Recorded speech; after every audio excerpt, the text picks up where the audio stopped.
conversar rápidamente con nuestro amigo, de alguna manera especialista también, el señor Enrique Valderrama, quien se encuentra él en Lima.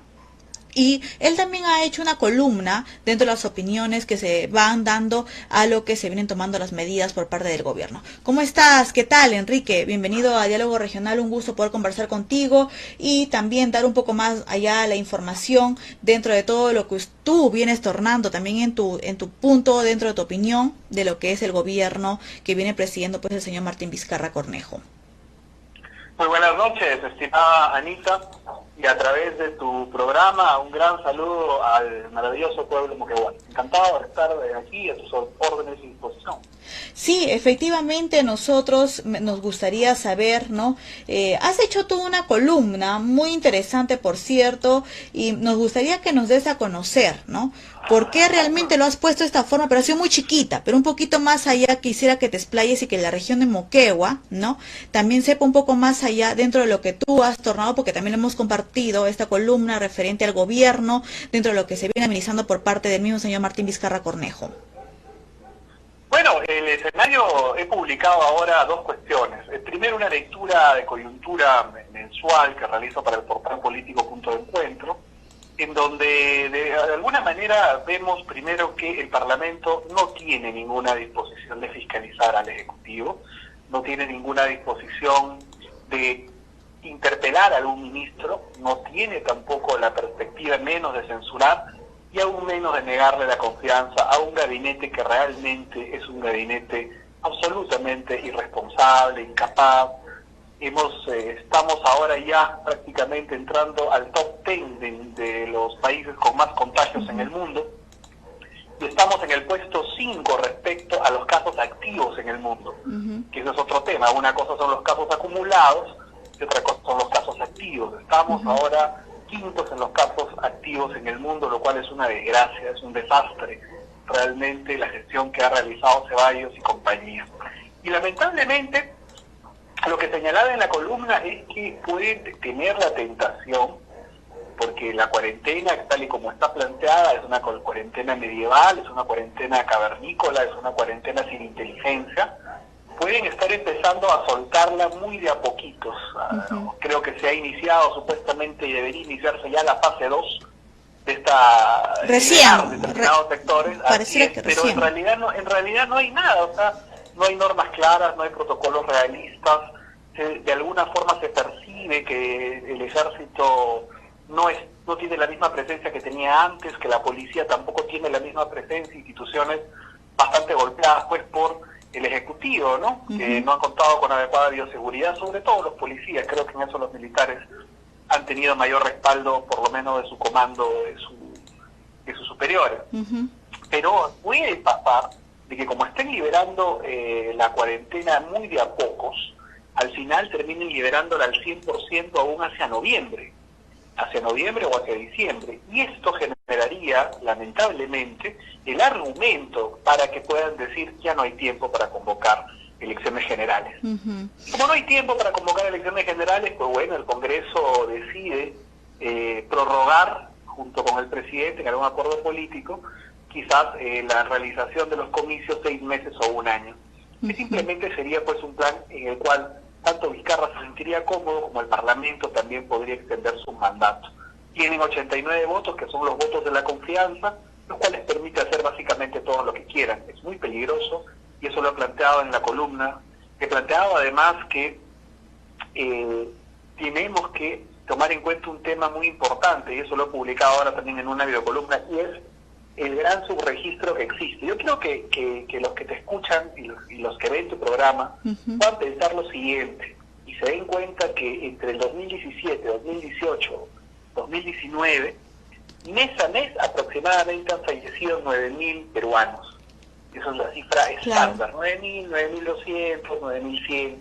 Varía, pero no mucho. Sube y baja, digamos, esa es una media. Muy bien. En abril han fallecido casi 13.000 peruanos. Y en lo que va de mayo han fallecido, y en lo que cerró mayo, perdón, han fallecido aproximadamente 21.000, 22.000. Eso quiere decir que inevitablemente la cifra de 4.500 que presenta el gobierno, 4.700 o alrededor de 5.000, está absolutamente fuera de la realidad. Acá lo que hay es sin duda un subregistro motivado por diferentes razones, pero no quisiera pensar que una de ellas fuera justamente el intento consciente de ocultar el desastre que estamos viviendo para luego en 2 meses, en 8 semanas, decir, si no hubiéramos tomado las medidas que hemos tomado, pues hubiéramos tenido 100.000 muertos, 80.000 muertos o 50.000 muertos. Y quizás yo le digo que de repente intenten cerrar la contabilidad en esas semanas cuando ya baje el tema, en unos 10.000, 11.000 o 12.000, alguna cifra que esté muy lejos de la realidad. Enrique, Perú a ver, merece la verdad, y creo que eso hay que buscarla en todas las regiones. Enrique, o sea, quiere decir que no están dando las cifras reales del número de que se vienen elevando las cifras de fallecidos a nivel de todo el Perú. ¿Eso es lo que tú estás afirmando? Mira, lo que estoy afirmando absolutamente, por supuesto, y no lo digo yo solamente. Gestión, que es un diario serio, que además pertenece a un grupo que no es precisamente opositor al gobierno, ha señalado que cuando menos hay 17.000 fallecimientos inexplicables entre abril y mayo. Ahora, hay que ser absolutamente, digamos, analíticos con este tema. Yo no digo que los 17.000 sean necesariamente coronavirus, yo creo que el 90% de ellos lo son de todas maneras, o un poco más de repente. Debe haber algunos, por ejemplo, como tiene saturado el sistema de salud, definitivamente otras dolencias que pueden ser graves incluso, tienen poca atención, o que la gente no pueda dializarse, o que no puedan atender a los enfermos de, no sé, digamos, de un cáncer, terminan falleciendo en sus domicilios por otras razones ajenas al coronavirus. Muy bien. Pero yo le garantizo, Anita, que eso debe ser el 10 o el 5% de todo ese gran registro que no está contado como coronavirus, que son aproximadamente 17.000 personas. Quiero añadir algo más. Eso está elaborado en base a la data oficial por distrito que se ha liberado desde el Ejecutivo. O sea, han hecho un agregado. Es decir, de los que están finalmente registrados. Puede haber gente sin registro, puede haber gente que hace algunas semanas ha podido de repente enterrar a diferentes sus familiares fallecidos sin dar noticia. Pues recuerda que al inicio, cuando recién empezaron la ola de fallecimientos, se hablaba de la cremación, que no podías pues enterrar, darle cristiana sepultura a un familiar que falleció. De repente eso ha sucedido mucho también, es decir, que su registro puede ser más grande. Y en esto creo que la sociedad civil, la prensa independiente, sobre todo en las regiones, tiene la responsabilidad de investigar y de tratar de llevar un registro adecuado del número de fallecidos reales respecto al coronavirus en el país. Porque eso nos va a servir luego para conocer el real impacto que ha tenido. Naturalmente, como alguien dijo, esto no va a ser la última pandemia que va a vivir la humanidad. Y bueno, entonces hay que saber cuánto realmente nos afectó, cuáles fueron las razones por las que nos afectó y qué cosas debemos mejorar. Y no podemos emprender ese camino sin conocer realmente cuáles son las cifras. Hablar de 17.000 personas, digamos, fallecimientos en negro que no están siendo reconocidos por el gobierno, es algo sumamente grave, no es un tema simple. Yo creo que en eso debemos concentrar un poco la mirada, a pesar de que obviamente nos llama pues poderosamente la atención y nos provoca también comentar este caso de Richard Swing, el amiguito de Vizcarra, que ha cobrado 200.000 soles prácticamente por hacer absolutamente nada. Pues yo no creo que haya podido capacitar absolutamente a nadie el Ministerio de Cultura y mejorar todavía con el comportamiento que muestra, ¿no? Su rendimiento laboral me parece algo absurdo. Pero entre indignación y burla que genera esto también, nos estamos olvidando del tema fundamental, y el tema fundamental es lo sanitario, el tema fundamental es los fallecidos, y eso es lo fundamental, y creo que hay que buscar el registro adecuado en todas las regiones para que al final podamos hacer un balance de cómo el coronavirus de alguna forma impactó en el Perú. Enrique, algo que me has dejado, digamos así, en esta punta, una duda, de verdad, totalmente, te lo digo así públicamente, dentro de lo que es los votos de confianza, en lo que has dado dentro de tu introducción, de tu entrevista, estos votos de confianza, o sea, ¿qué quieren decir? De que, bueno, no quieren fiscalizar ni tampoco, digamos, sancionar al gobierno de lo que pueda estar haciendo o las acciones que puedan estar adoptando. y que ellos de alguna manera se presuntamente estén confabulados en poder seguir dentro de las próximas elecciones que se tienen planificadas para el próximo año?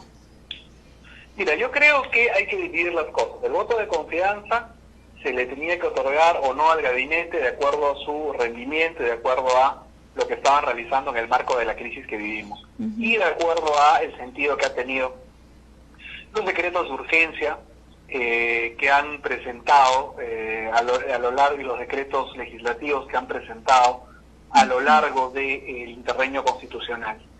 Pero la verdad que este gabinete ha sido absolutamente mediocre, absolutamente gris y absolutamente inútil, ¿no? Yo lamento tener que utilizar... Bueno, son calificativos muy duros, por cierto, ¿no? Pero te digo algo, la gestión del señor Zamora en el MINSA yo creo que ha sido deplorable, y creo que eso lo argumentan desde diferentes sectores, de la oposición, incluso gente que no es de la oposición. Se le ha pedido reiteradas veces que convocase un profesional más calificado, alguien con más experiencia, alguien además más empático, que entienda que estamos viviendo un escenario prácticamente de guerra. Y esta persona, la verdad, pareciera que fuera indolente, que no pudiera ni siquiera ponerse en las circunstancias de tantas familias que sufren pérdidas, enfermedad, y no es empático para poder dar una declaración, o no es empático para poder darle una explicación al país. Y además, dicho sea de paso, que en el plano de la gestión es pues justamente ese ministerio es el gran impulsor de esta política absurda y torpe de las pruebas rápidas, que es lo que finalmente nos ha complicado, ¿no? Porque si hubieran parado la compra de las pruebas rápidas, si hubieran comprado las pruebas moleculares desde el inicio, le garantizo que hoy día estaríamos mucho mejor de lo que estamos. Pero ¿por qué no se hace la compra de las pruebas moleculares? ¿Por reducir costos? ¿O qué es lo que tanto se da? ¿Cuál es el punto? No entiendo. Bueno, es muy raro, ¿no? Es muy raro. Cuando Zamora asume, ya la compra estaba encima, o sea, eso responde más bien a la ministra anterior, ¿no? Claro. Pero Zamora, si fuera una persona, digamos, coherente, y supiera reconocer cuando se encuentra frente a un problema o un error, hubiera dicho que no eran las adecuadas y hubiera intentado detener la compra. Pero él ha llegado a decir que el Perú, con su estrategia de las pruebas rápidas, va a recomendarle a la Organización Mundial de la Salud que equipare en estos casos a las pruebas rápidas con las pruebas moleculares. O sea, ha dicho una serie de disparates, la verdad, que solamente se explican por el hecho de que está defendiendo una compra que le han mandado defender, ¿no? Han dicho, asúmete el ministerio seguramente, pero tienes que defender esta compra. Defenderla, ¿por qué? Por no reconocer que se equivocaron, para no pensar que hay otras cosas detrás, ¿no? Ahora, para no pensar que hay otras cosas detrás. Ahora, adelante. Enrique, sí, yo lo que quisiera, bueno, cambiar de tema, porque bueno, ya vamos a estar en un punto más importante, y de alguna manera que me parece que es lógico de ver y que la gente también conozca. Tú sabes, Enrique, que ahorita a nivel de todo el Perú la informalidad ha abundado, hay un gran porcentaje y se puede ver cómo realmente los ambulantes están por todo lado y está totalmente un alboroto total a nivel de todo el Perú, y en Moquegua te podré decir que también estamos viendo que tratan de querer ordenar, pero no se puede, ¿no? Pero también yo quisiera preguntarte, hoy día la ministra de Economía y Finanzas en la Comisión Especial de COVID en el Congreso de la República dijo de que estamos a un 44% de reactivación dentro de la fase 1. Te pregunto a ti, ¿esto es cierto? ¿Y sería dable de que se reactive supuestamente, entre comillas, la fase 2 para poder llegar al 72%, tanto que lo ha mencionado ante la Comisión Especial de COVID? Mira, yo creo que la reactivación económica está en una etapa de improvisación igual a la estrategia sanitaria, es decir, no saben absolutamente qué hacer. Publicaron una lista preliminar de protocolos, luego la han cambiado, al final dijeron los que los iban a implementar que parecían hechos para Suiza, y la verdad que yo considero que debieron haberse tomado el tiempo para consensuar con el sector privado la reactivación y la forma de estos protocolos, de acuerdo a lo que ha dicho la ministra de la Producción, estamos hablando. Solamente se ha reactivado un número de empresas alrededor del 7%.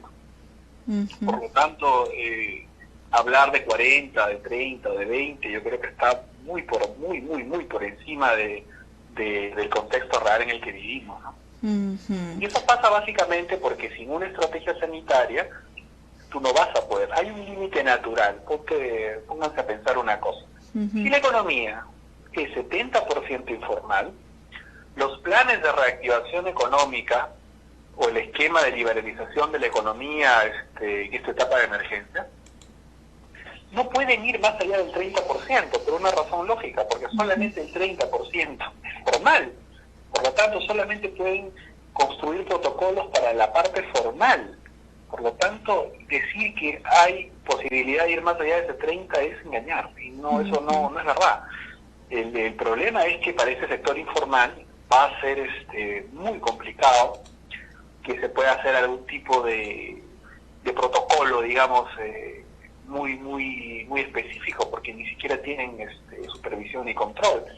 Lo que pasa es que si no se implementa una estrategia sanitaria adecuada, no se va a poder reactivar la economía como lo están pensando. O lo otro es que den determinadas pautas, pero que al final no fiscalicen, por lo tanto que la cuarentena prácticamente vaya muriendo en los hechos, ¿no? Sin que esté en la ley. Bien. Que se mantenga el estado de emergencia, pero que al final dejen hacer a todos lo que les dé la gana, ¿no? Y con eso ir a una estrategia de que todo el mundo se contagie rápidamente para terminar con este asunto lo más pronto posible. Es una cuestión sumamente irresponsable, ¿no? Exacto. ¿Por qué? Porque no tienen planificación. Porque yo solamente quiero llamar la atención sobre un tema, y este es lo siguiente. Sabíamos que venía una pandemia, sabíamos que tenía implicancias brutales desde el punto de vista sanitario, la virulencia del COVID, que era conocida antes de que llegase a Perú oficialmente. Sabíamos que esto iba a impactar en la economía. Tuvimos desde que se veían los reportes en China hasta que el COVID llegó a Perú. Yo me pregunto, tuvimos además un primer reporte sospechoso, nunca confirmado, sospechoso, de coronavirus en el Perú el 24 de enero, de ciudadanos chinos, me parece. Así es. Yo me pregunto, ¿por qué razón no se construyó un plan económico con tiempo para poder atender a la gente? Si sabíamos desde el 24 de enero y las medidas restrictivas recién se han tomado el 16 de marzo. Olvidémonos del tema sanitario, ya eso lo hemos hablado ya bastante. Pero ¿por qué en la parte económica no se hizo un plan? Si ya la cuarentena era un fenómeno del que se hablaba en el mundo y sabíamos que podíamos paralizar de repente todos nuestros sectores. ¿Por qué no se hizo un plan? ¿Por qué se obligó a la gente a acudir masivamente a centros de contagio en los que se han convertido los bancos? ¿Por qué lo obligamos con el bono a hacer eso? ¿Por qué en lugar de ampliar y ordenar los mercados, ampliar el horario y la extensión de los mercados, la separación entre puestos de los mercados, ¿por qué restringimos las horas en los mercados para que la gente se acumule más? Es una cuestión matemática bastante básica. Si tú tienes 100 y los tienes que hacer pasar por un espacio de A5, van a tener que pasar en 20 turnos, ¿no? Pero si el espacio es mucho más grande, naturalmente la aglomeración va a ser menor. En cambio, redujeron las horas. Y eso hizo que la gente vaya apresuradamente, y los mercados han sido los reales focos de contagio. Yo les quiero dejar una reflexión a tus oyentes. ¿Acaso la epidemia, por lo menos en términos oficiales, no empezó en un mercado, no empezó en Wuhan en un mercado? Entonces, ¿por qué el presidente de la República no se le ocurrió mirar los mercados? Si la epidemia empezó en China en un mercado, y recién luego de 70 días ha salido a descubrir la pólvora, a decir que uno de los focos principales son los mercados, luego de 70 días. Le dejo una última reflexión. Mi equipo de Punto de Encuentro del portal conversó con el presidente de AMPE, Paz de la Barra, de la agrupación de municipalidades. Ese es otro punto. Y él dijo que prácticamente el Ejecutivo no quería coordinar prácticamente con los gobiernos locales. Les dijo, entreguen las canastas y ya vean su tema, ¿no?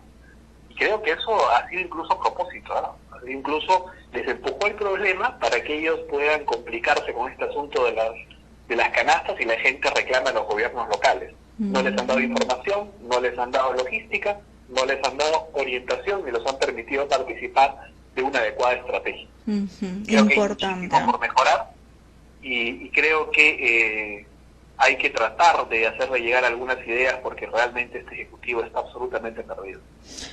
Interesante la reflexión que nos has dado dentro de esta entrevista. Te agradezco, Enrique, por tener la oportunidad de poder conversar contigo desde la capital de la República que te encuentras y poder seguir informándonos a través de tu persona y dar un poco más allá, ¿no? Comentarios reales y con toda la realidad, sin ningún pelo en la lengua, como se puede decir, ¿no? Y que también sepan y que esperemos no seguir conociendo más allá dentro de lo que el gobierno pueda pasar, que no haya más Richard Swings a nivel de todo el Perú, a nivel de las carteras también dentro del gobierno, que también nos preocupa bastante cómo realmente malgastan el dinero en personas, discúlpame decirlo, ¿no? Gastan en gallinazos que en personas que realmente valgan la pena. Muchísimas gracias, Enrique, por la información y por todo el aporte que nos has brindado a través de Diálogo Regional y en Primavera Muchas Televisión. gracias, estimada Anita. Saludos a todo el pueblo moquegüano. Hasta luego. Gracias, gracias.